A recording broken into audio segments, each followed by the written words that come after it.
Amados irmãos, a paz do Senhor Jesus. Glória a Deus, estamos aqui mais uma vez junto com os amados para estarmos estudando o item 3 da nossa revista do arrebatamento.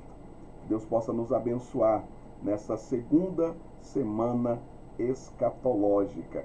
E eu quero aproveitar e pedir aos amados que mande a sua pergunta lá no campo de comentários do YouTube. Mande a sua pergunta, que nós estaremos respondendo ao final da semana escatológica, ao final dessa segunda semana escatológica. Se você tiver alguma dúvida que ficou sobre esses itens, sobre o item 3, ou sobre o primeiro tópico da revista, ou no segundo tópico, faça a sua pergunta, que nós estaremos, se Deus assim nos permitir, ao final da nossa semana escatológica, estaremos respondendo às dúvidas dos amados. É claro que provavelmente será necessário fazer algum sorteio, para poder responder, não todas neste momento, mas responder pelo menos algumas das perguntas dos irmãos. Participe conosco para a glória do Senhor Jesus.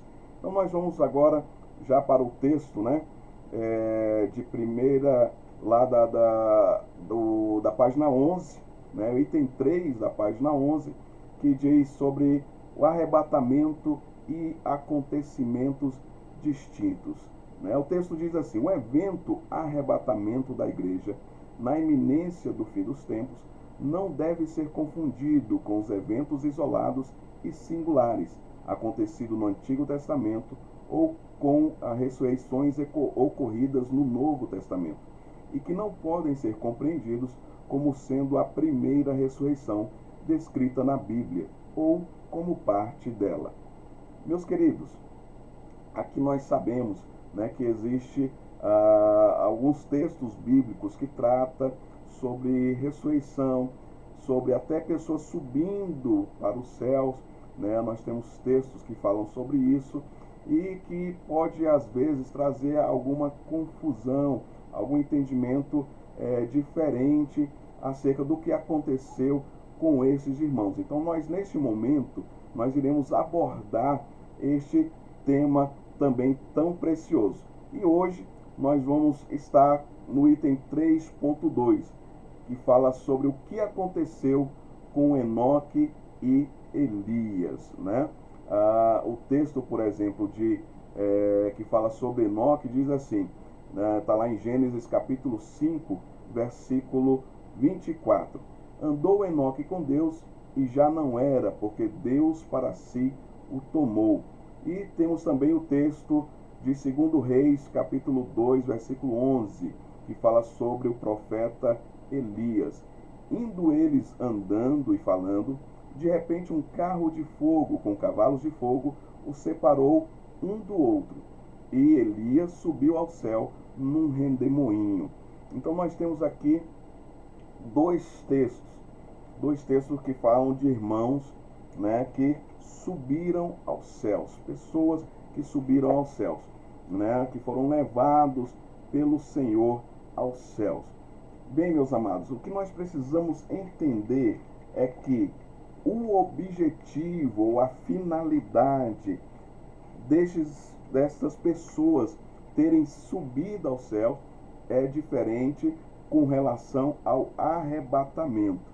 Então a finalidade é diferente. No caso, por exemplo, de Enoque, a Bíblia fala que Enoque andou com Deus, Enoque andou com o Senhor, Enoque viveu uma vida diferente. Aqui Enoque decidiu andar com Deus. Em meio a tantas situações difíceis na humanidade, Enoque resolveu andar com Deus. E aí Deus, a decisão foi totalmente de Deus. Deus para si o tomou. Pode até ter alguma semelhança ao arrebatamento.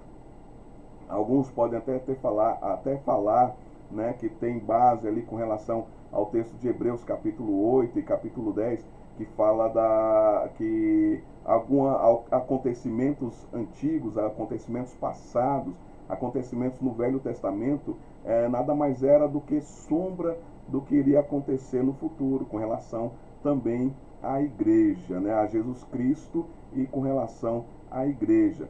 né? Podemos ter alguns estudiosos, né, que podem trazer, né, essa relação na demonstração do poder que Deus tem, no poder que Deus exerce em poder levar, né, pessoas a habitar no céu com ele, né, que foi o caso de Enoque e de Elias. Então, aqui demonstra, né, no mínimo está demonstrando o poder que Deus tem, que Deus exerce, e a autoridade que Deus tem, né, em poder levar pessoas, seres humanos, a habitar com ele no céu. Então, da mesma forma que Deus leva um, Deus leva dois, Deus pode levar milhares de pessoas para habitar no céu. Então, Deus tem todo o poder. Deus é detentor de todo o poder. Mas aqui nós vemos que a finalidade, né, o objetivo é diferente com relação ao arrebatamento. No arrebatamento existe uma finalidade com relação à igreja, para que o Senhor possa levar a igreja a habitar nos céus, né? São pelo menos, a gente pode ver na Bíblia, pelo menos três finalidades aí, né, com relação à igreja. Uma é que a igreja será arrebatada para ela não passar pela ira, pelo período da ira, né, da tribulação, período tribulacional. Outra é que, ao ser arrebatada, a igreja ela vai, ao participar lá nos céus do tribunal de Cristo, né, ela vai receber, os irmãos em Cristo Jesus irão receber o seu galardão, né? O Senhor vai dar o galardão a cada um conforme as suas obras. E terceiro, a gente vê que é para participar das bodas do Cordeiro. Então existe uma finalidade e um objetivo diferente com relação, por exemplo, a Enoque. A Bíblia fala, porque Enoque andou com Deus e houve uma decisão de Deus em levar para habitar com ele. E alguns podem perguntar, mas pastor, Enoque não teria morrido, porque a Bíblia fala que Enoque já não mais existia nesse plano terrestre. Será que ele não morreu? Não. Né? Nós podemos ver também nos textos bíblicos anteriores, né, nos versículos bíblicos anteriores, que fala exatamente sobre essa questão, né,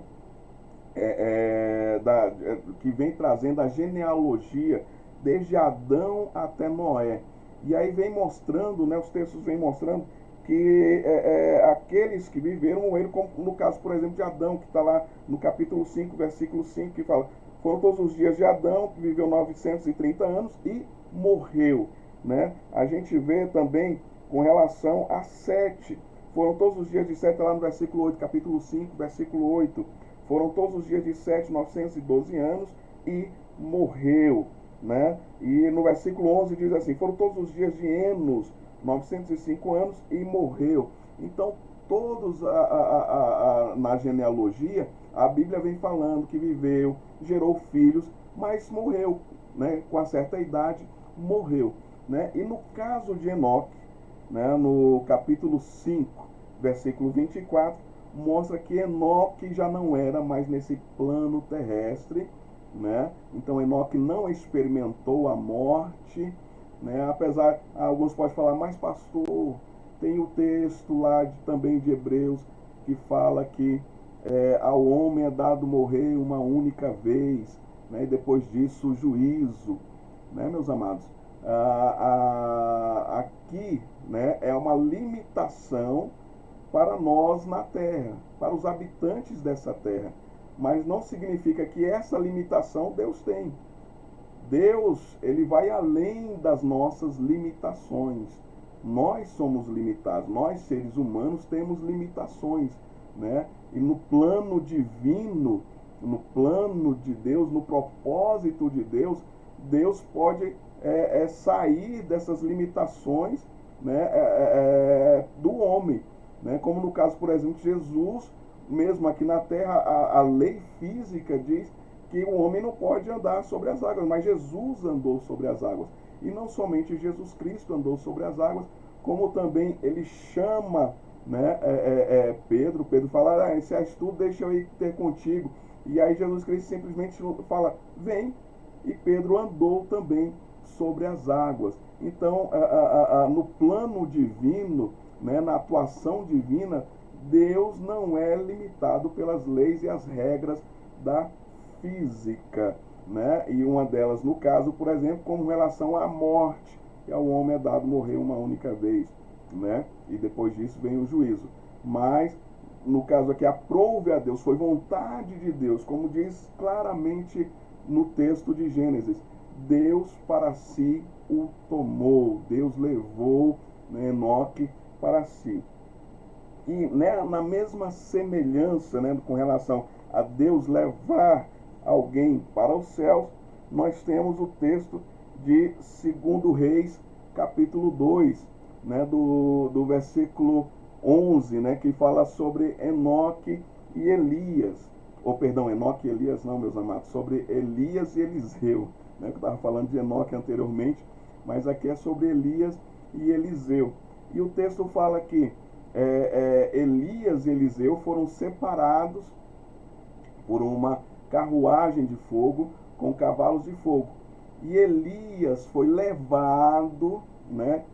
Alguns textos trazem até foi arrebatado para os céus, né? Num redemoinho, né, meus amados? Glória a Deus, glória a Deus. Aqui novamente, né? A finalidade, o objetivo era outro. Deus resolveu, Deus decidiu levar Elias. E Elias já sabia, né? Elias já estava sabendo de que isso iria acontecer. No capítulo 2, versículo 1, diz assim, quando o Senhor estava para levar Elias ao céu num redemoinho, Elias partiu de Gilgal com Eliseu. Então, Elias já sabia que iria ser levado pelo Senhor, que o Senhor o levaria para os céus. Olha que tremendo, né? Aqui é o poder de Deus em pegar alguém, tirar alguém desse plano terrestre para levar para a habitação celestial. Tremendo isso, tremendo, né? E nós temos esses dois exemplos bíblicos do poder de Deus, que Deus tem este poder para poder levar pessoas a habitar nos céus. Deus é detentor de todo o poder, né, meus amados? Deus não é, novamente eu repito, Deus não é limitado pela física. E o mesmo poder que Deus exerceu em Enoque e para Elias, Deus também vai exercer esse poder, mas com algo diferenciado, né? Como nós já vimos, com 3 sons poderosos, né? Com 3 sons que darão início ao arrebatamento, né? E o arrebatamento tem essa finalidade diferenciada. Então, que os irmãos possam entender que essas duas pessoas, que esses 2 homens foram levados por Deus, foram levados pelo Senhor para habitar nos céus, para morar nos céus, mas a finalidade, o objetivo é diferente, né? Do arrebatamento da igreja, né? Tem até alguma semelhança para que nós possamos crer, né, no arrebatamento, mas aqui não se trata do arrebatamento da igreja, ou seja, o arrebatamento da igreja ainda não aconteceu. Viu, meus amados? Que Deus vos abençoe e até o nosso próximo encontro, em nome do Senhor Jesus. Forte abraço.